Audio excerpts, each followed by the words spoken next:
নোয়াখালীর হাতিয়ার ভাসানচরে নোয়াখালীর হাতিয়া উপজেলার ভাসানচরে নোয়াখালীর হাতিয়ায় ভাসানচর। বছরের পর বছর হাজারো নিউজের শিরোনামে এভাবে জীবন্ত উদাহরণ হাতিয়ার ভাসানচর। দেশে নতুন সরকার আসার পর ক্ষমতার অপব্যবহার করছে কিছু কুচক্রী মহল। বৈষম্য বিরোধী দেশে নতুন করে দখলদারিত্বের ক্ষমতার অপব্যবহার করছে সন্দ্বীপের ফাউজুল করিম। ভাসানচর মূলত হাতিয়ার, যার সমস্ত প্রমাণ এই ভিডিওতে পেয়ে যাবেন। যারা বলছেন ভাসানচর সন্দ্বীপের নেয়ামস্তি ইউনিয়ন, তারা কান খাড়া করে শুনুন। নোয়াখালীর হাতিয়া থানার চর ঈশ্বর ইউনিয়নের অধীন মোটামুটি 13,000 একর আয়তনের এই দ্বীপ এখন মানুষের বসবাসের জন্য পুরোপুরি প্রস্তুত। নোয়াখালী জেলার হাতিয়া উপজেলার চর ঈশ্বর ইউনিয়নের অধীন ভাসানচর থানা মহামান্য রাষ্ট্রপতির আদেশ ক্রমে গঠিত হয়, যা 9 ফেব্রুয়ারি 2021 তারিখে বাংলাদেশ গ্যাজেটে প্রকাশিত হয়। ভাসানচরের সামগ্রিক প্রশাসনিক কার্যক্রম হাতিয়া উপজেলা থেকেই নিয়ন্ত্রিত হচ্ছে এবং এটা সামগ্রিক ডকুমেন্টগুলো পর্যালোচনা করে এটা হাতিয়া উপজেলার একটি অংশ হিসেবেই পরিচিত এবং এটা হাতিয়া উপজেলার এবং প্রশাসনিকভাবে হাতিয়া উপজেলার অধীন একটি চর ভাসানচর। ভাসানচর নোয়াখালীর চর ঈশ্বর ইউনিয়নের হাতিয়া মধ্যবর্তী স্থানে তার অবস্থান। জাতীয় সংবাদ মাধ্যমে ভাসানচর হাতিয়া চর ঈশ্বর ইউনিয়নের সন্দ্বীপবাসী ভাসানচর যে আপনাদের নেয়ামস্তি ইউনিয়ন, এর কি প্রমাণ আছে? আমরা আপনাদের ফাউজুলের ফাও এডিটিং নকশা মানছি না। এডিটের মায়েরে বাপ, এবার প্লিজ বন্ধ করুন। এই আপুটির কথা শুনুন। ভাসানচর হাতিয়ার অংশ, সে একটা মীমাংসিত বিষয়, সেটাকে নিয়ে গেল সন্দ্বীপের অংশ। সন্দ্বীপ কিন্তু হাতিয়ারই অংশ। একটা খাল হয়ে সেই খালের কারণে নদী ভেঙে হাতিয়া এবং সন্দ্বীপ 2 ভাগ হয়ে গেছে। কিন্তু হাতিয়া আমাদের, ভাসানচর আমাদের ম্যাপে ভাসানচর হাতিয়ার, সেটা মীমাংসিত বিষয়কে কেন সন্দ্বীপের অংশ করা হলো? হঠাৎ করে অন্তর্বর্তীকালীন সরকারের একজন উপদেষ্টা সন্দ্বীপের সেই হিংস্র নখর চিল পাখি হয়ে আমাদের ভাসানচরকে ছৌ মেরে নিয়ে যাওয়ার ষড়যন্ত্র করছে। পুরো সন্দ্বীপ ছিল বৃহত্তর হাতিয়া দ্বীপের অংশ। মাঝখানে খাল হওয়ার পর ক্রমান্বয়ে ভাঙনের কবলে বিভক্ত হয়ে যায়। মোট কথা সন্দ্বীপের ফিতা হচ্ছে হাতিয়া দ্বীপ। হাতিয়া দ্বীপ সন্দ্বীপকে জন্ম দিয়েছে। ফিতা থেকে পুত্র যখন আলাদা হয়ে যায়, তখন পুত্র ফিতার পুরো অংশকেও দাবি করতে চায়। সন্দ্বীপবাসী যারা বলছেন আপনাদের ফাউজুল ক্ষমতার অপব্যবহার করে নাই, তাহলে উপদেষ্টা হওয়ার পর কেন ভাসানচর সন্দ্বীপের দাবি করছে?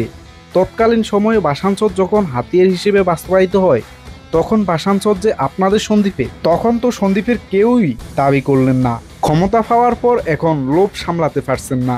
অবশ্যই আমি মনে করব যে ক্ষমতার অপব্যয়, যেহেতু একটা মীমাংসিত জিনিস নিয়েই আপনি যখন আবার পুনরায় এই প্রশ্ন তুলবেন, যেটা দীর্ঘদিন গ্যাজেট প্রকাশ হয়ে গেছে, একটা থানা হয়ে গেছে, সেখানে লেখা আছে সব কিছু, আমাদের হাতিয়া উপজেলার সাথে এটাকে যেহেতু দিয়ে দেওয়া হয়েছে, বা আমরা এটা আমাদেরই ভূখণ্ড, একসময় হাতিয়া বাঙ্গনসীন এলাকা ভেঙে ভেঙে হাতিয়ার অনেক জায়গা ভেঙে গেছে এবং সেটা এখন চর উঠতেছে, সেই চরগুলো তো আপনি পেতে পারেন না।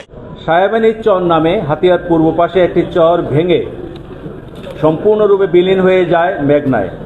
আজকের ভাসানচর মূলত ভেঙে যাওয়া সাহেবানীর চর, রাধাখালী, চিত্রাখালী, বাতানখালী, মাইচরা, চর ভারত সেন, চৌরঙ্গি, মফিজিয়া, সুকচর, নলচিরা এবং গৌডন বাজারের জেগে ভূমি রেকর্ড ও জরিপ অধিদপ্তরের অনুমোদন ক্রমে 2016-17 সালের দিয়ারা জরিপে নবসৃষ্ট ভাসানচর অংশটি সঠিকভাবে হাতিয়া উপজেলার অন্তর্ভুক্ত হয়েছে। কথাই আছে, ক্ষমতা পাওয়ার পর বিড়ালও বাঘ হয়ে যায়।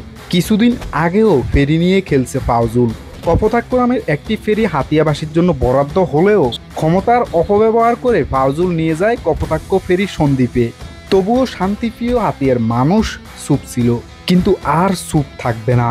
একটা মীমাংসিত বিষয় নিয়ে ক্ষমতা পাওয়ার পর নিয়ে যাচ্ছে ফাউজুল করিম। জানা যায় সন্দ্বীপকে খুশি করিয়ে ফাউজুল সন্দ্বীপে নির্বাচনে জিতবে। মূলত ভাসানচরের বড় বড় দালান কোঠা লোভে পড়েন তিনি। অর্থের লোভ করতে গিয়ে গর্তে পড়ে যাচ্ছে ফাউজুল। যখন গ্যাজেট প্রকাশ হয়, যখন এই চরটা আমাদেরকে দেয়া হয়, তখন কিন্তু উনি আমাদের এই চর নিয়ে কোনোদিন আপত্তি করে নাই, কোনো অ্যাপ্লিকেশন করে নাই যে এটা আমাদের সন্দ্বীপের ভূখণ্ড। আপনি ওটা দেখাতে পারবেন না যে ওনার কোনো মতামত ছিল। যখনই উনি উপদেষ্টা হলেন, তখনই উনি ওনার মতো করে আমাদের এই চরটাকে ওনার অংশ হিসাবে দাবি করে গেজেট প্রকাশ করতে চাচ্ছে, বা তাতে করে তো বোঝা যাচ্ছে উনি ওনার শপথের মধ্যে নেই। আপনি জোর করেই চাইলে সীমানা বর্ধিত করতে পারবেন না, আপনি চাইলে চাপিয়ে দিতে পারবেন না। আমাদের 10 লক্ষ লোকের বসবাস, এখানে রোহিঙ্গাদেরকে পুনর্বাসন করা হচ্ছে চরটাতে, উনি তো ওনার শপথ ভঙ্গই করছে, উনি তো নৈতিকভাবে এখান থেকে সরে যেতে হয়।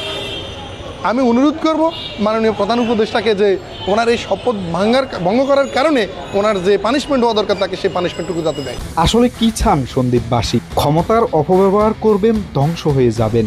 এখনো প্রাথমিকভাবেও হাতিয়ার 12 লক্ষ মানুষ চোখ তুলেনি। মাধ্যমিকভাবে তুললে ভূমিকম্প শুরু হবে। তবে যদি উচ্চ মাধ্যমিক হয়, সন্দ্বীপের নাম পরিবর্তন হয়ে সুনামি হবে। নতুন নতুন মানচিত্র তৈরি আর আঁকাআঁকির এডিটিং বন্ধ করুন। হাতিয়াবাসীর পর্যাপ্ত দলিল রয়েছে। তৎকালীন দলিলপত্র আর গ্যাজেট ফাঁসের দলিল শুনুন হাতিয়া উপজেলা প্রশাসনের কাছ থেকে।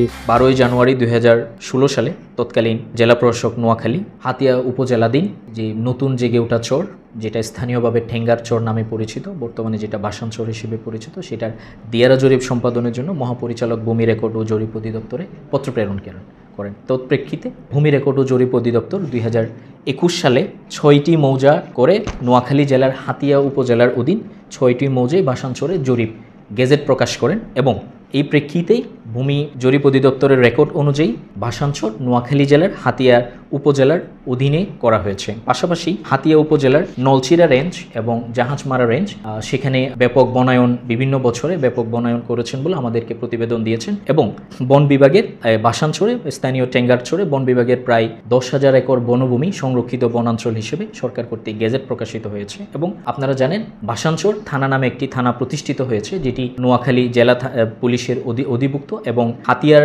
সামগ্রিক প্রশাসনিক বাসানচরের সামগ্রিক প্রশাসনিক কার্যক্রম হাতিয়া উপজেলা থেকেই নিয়ন্ত্রিত হচ্ছে এবং এটা সামগ্রিক ডকুমেন্টগুলো পর্যালোচনা করে এটা হাতিয়া উপজেলার একটি অংশ হিসেবেই পরিচিত এবং এটা হাতিয়া উপজেলার এবং প্রশাসনিকভাবে হাতিয়া উপজেলার অধীন একটি চর বাসানচর। সন্দ্বীপের কাছাকাছি হওয়ায় বাসানচর কি সন্দ্বীপের হবে? আপনার বাড়ির কুলে আমার জমি হলে সে জমি কি আপনি দখল করে নেবেন? সে জমি কি আপনার?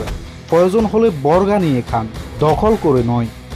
প্রিয় সন্দ্বীপবাসী, দখল না করে আপনাদের প্রয়োজন হলে হাতিয়াবাসীর কাছ থেকে বর্গা নিয়ে খান, তবুও হাতিয়াবাসীর বাসানচর অবৈধভাবে খাওয়ার চেষ্টা করবেন না। আসুন বৈষম্য ভুলে সম্পর্ক, বন্ধন, আত্মীয়তা বজায় রাখুন। ক্ষমতার অপব্যবহার না করি, ভেদাভেদ ভুলে বাসানচর হাতিয়ার এটাই শপথ করি।